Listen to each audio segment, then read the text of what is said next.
फक्त एकच वाक्य मला म्हणालेलं मला अजूनही मनात आहे, आजी तुम्ही सोलापूरचं घर एकदम पॉश करा, म्हणजे मला सोलापूरला राहायला खूप आवडेल.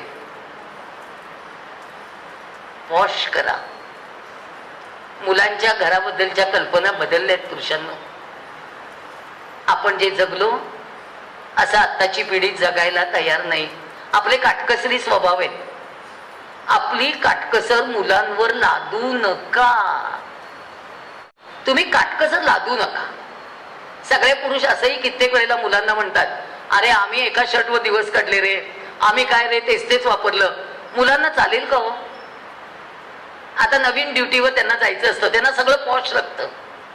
आपण कसेही राहिलो, कसेही दिवस गेले, आपण त्यांना सांगतो की आम्ही काटकसरीने जगलो. आता मुलांना काटकसर शिकवू नका, नाही पटणार मुलांना. मी तुम्हाला प्रामाणिकपणे सांगते, मुलांना नाही पटत. त्यामुळे सगळ्या ज्येष्ठ नागरिकांना माझी मनापासून विनंती आहे, तुम्ही स्वतःला कुठेतरी छान गुंतवून घ्या. ऍडजस्टमेंट शेवटी आपल्याला कुठेतरी करावी लागेल, पण काटकसरीच्या भानगडीत आता पडू नका. हॉटेलचं जेवण हल्ली मुलींना आवडतं, बाहेरचं खायला घेऊन येणं हल्ली आवडतं. तुम्ही कुठेही तक्रार करू नका. जमत नसेल तर खाऊ नका, पण तक्रारीच्या भानगडीत पडू नका. कारण का हल्ली इतकं बाहेरच्या खाण्याचं वेळ वाढत चाललेलं आहे, नाही चालणार.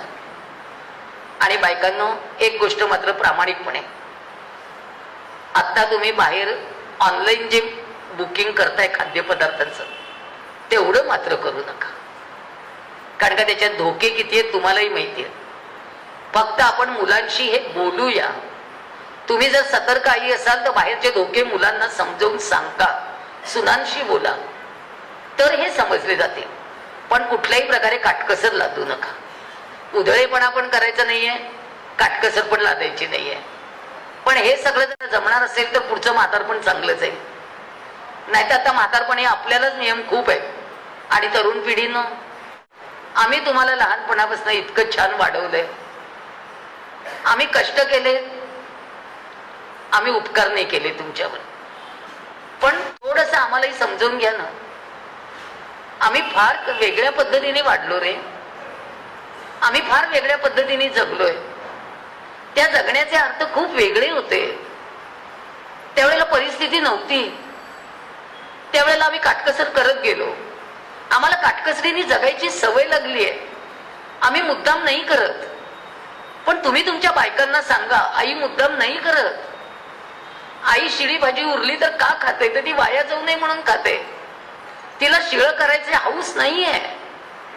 काही गोष्टी तुम्ही मुलांनी बोला, बायकोशी बोला, तुमची परिस्थिती सांगा की आम्ही आता अशा पद्धतीने जगतोय. याचं कारण असं आहे की आमच्याजवळ पैसा नव्हता. थोडेसे पैसे असले की सुरक्षित वाटतं ग.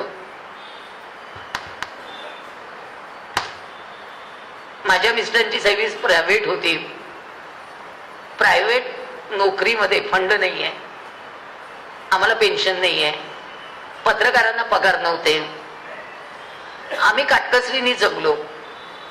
आता जर आम्ही काटकसरीने जग असं सुनेला शिकवलं, आता तिला पटणार नाहीये. पण माझ्या एकेका रात्रीचा, माझ्या एकेका दिवसाचा, माझ्या एकेका प्रसंगाचा अनुभव माझ्या मुलांनी घेतलाय. त्याला मी इंजिनियर कसं केलं ते फक्त मला माहिती आहे, त्याला माहिती आहे. त्याचे वडील 90 सालापासून आजारी होते, त्यांना संधिवाताचा त्रास होता. आम्ही ज्या पद्धतीने जगलो ते सगळं आम्ही आता सुनेला सांगू शकत नाही. पण मुलांची जबाबदारी आहे. मुलांनी या गोष्टी समजावून सांगितल्या पाहिजेत बायकोला. हे मुलांनी जर जरा समजावून घेतलं ना, तर पुन्हा आपलं म्हातारपण जरा बरं जाईल. आणि एक गोष्ट सांगू पुरुषांनो, सगळा दोष बायकोला देऊ नका. मुलाला वाढवण्यात तिचीच एकटीची चूक नाहीये. तुम्ही सुद्धा घरात थांबला नाही, तुम्ही घराला वेळ दिला नाही, तुम्ही घरात मुलांशी संवाद केला नाही, तुम्ही फक्त नोकरी करत राहिलात, तुम्ही पैसा आणत राहिलात, तुम्ही काही जण तर हुकुमशाही पद्धतीने घरात वागत राहिलात. ती कुचंबत राहिली. तिला तिचा मोकळा श्वास घेता आला नाही तरुण वयात. आता तिला मोकळा श्वास घेण्यासाठी मुलांचं राज्य आहे. मुलांच्या राज्यात पण ती स्वतंत्र श्वास घेऊ शकत नाही. तुम्ही थोडासा मोकळा श्वास तिला घेण्यासाठी म्हणून दोघांनी मिळून काही अनुभव शेअर करायला नको. तुमच्याकडे ज्येष्ठांचं विरंगुळा केंद्र आहे, छान आहे होते, सुरू करा. तुम्ही तुमचे छंद जोपासा. आणि संध्याकाळी मुलगा ऑफिस मधनं जर लवकर येत असेल तर त्यावेळेला थोडस बाहेर फिरून फिरून यावं. जरा त्यांनाही मोकळीक द्यावी. एकत्र घरात असेल तर आपण त्यांच्या प्रायव्हसीचा पण विचार करू. आपण त्यांचाच विचार करू. आता आपला विचार करण्याची वेळ गेली. आता फक्त त्या पिढीचा विचार आहे, जी पिढी आपल्याला पुढे नेणार आहे, पाणी घालणार आहे असं मी म्हणत नाही. पाणी कोण घालेले आता मलाही माहिती नाही, कारण का तो विषय अवघड आहे. तो सोडून देऊ. पण प्रत्येक पावलावर आता फक्त ऍडजस्टमेंट आहे. एक गोष्ट बोलू, दागिने खूप असतील आत्ताच वाटून टाका. मुलीला आणि सुनेला सारखे द्या. आणि जर नसतील तर काही प्रश्नच नाही. पण असतील तर दोघींची वाटणी सारखी. बरं का, उगीच मग सुनेला जास्त कमी दिले, हिला जास्त दिले, तुम्ही गेल्यानंतर शिव्या खाऊ नका. काय असेल ते आधी.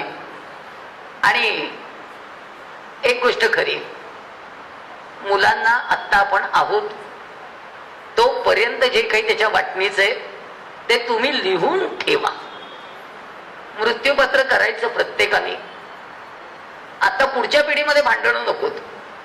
स्वच्छ सगळं छान लिहून ठेवा. रजिस्टर करायला पाहिजे अशातलाही भाग नाहीये. एका कागदावर लिहून ठेवा. फक्त एका डॉक्टरची सही घेऊन ठेवा त्याच्यावर. अहो काही नाही, सोपं आहे. लाचार झालेलं म्हातारपण नको.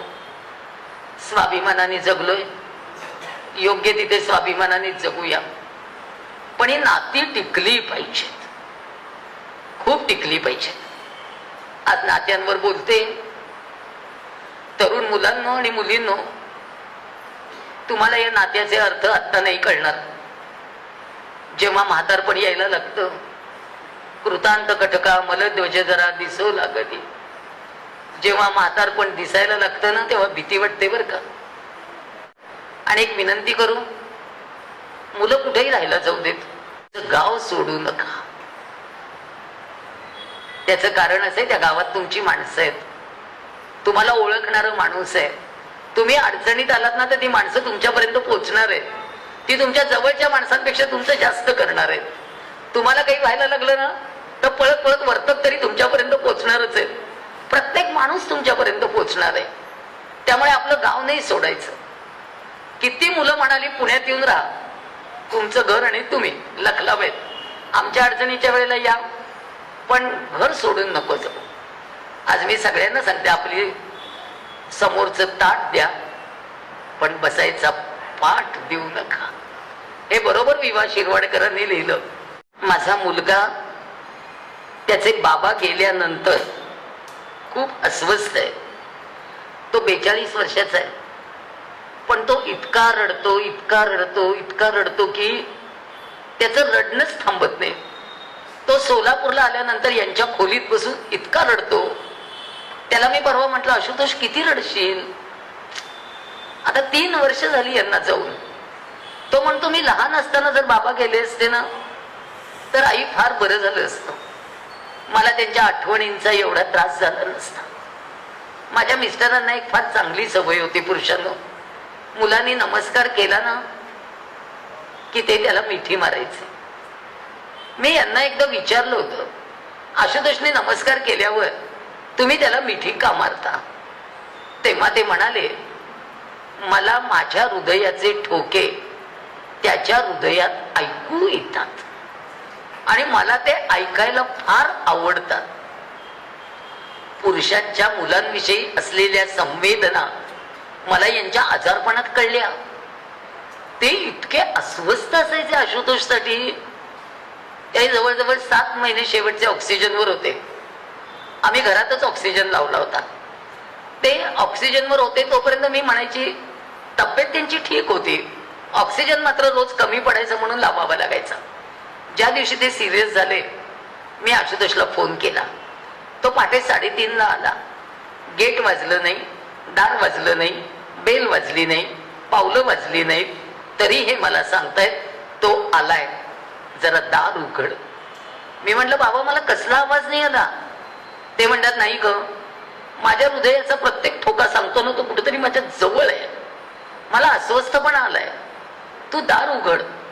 मी पहाटे 3:30ला जाऊन पुढचं दार उघडलं. आशुतोष बूट काढत होता. तो म्हणला आई तुला कसं कळलं? म्हटलं मला नाही कळलं, तुझ्या बाबांना सगळं कळतं. तो पटकन आत गेला, त्यांना जरा उठून बसवलं गेलं, नमस्कार केला. दुबळ्या दुबळ्या हाताने त्याला जवळ घेतलं, मिठी मारायचा प्रयत्न केला आणि त्या दिवशी हे गेले. गुरुजींनी सांगितलं आशुतोष बाबांना शेवटचा नमस्कार कर. तो म्हणाला माझ्या वडिलांना नमस्कार केला ना की मिठी मारलेली आवडते गुरुजी, मी आता स्मशानात मिठी मारू शकतो का? ते म्हणाले की सगळं आता काळाच्या पडद्याआड जाणारे बाळा, बघायचं म्हटलं तरी माणूस दिसणार नाहीये, तू मिठी मार. त्यांनी वडिलांच्या अचेतन देहाला घट्ट मिठी मारली.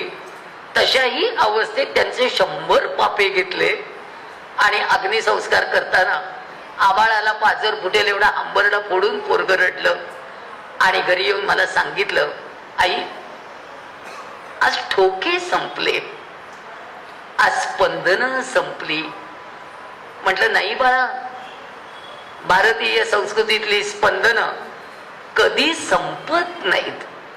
आजपासून तू तुझ्या मुलाला मिठी मारायला सुरुवात कर, तुला तुझ्या हृदयाचे ठोके त्याच्या हृदयात ऐकूच येणार आहेत. स्पंदनांचं संक्रमण आहे हे ठोक्यांचं संक्रमण आहे. एका पिढीने दुसऱ्या पिढीला द्यायचंय आणि ते देण्याचं काम आपण करायचंय.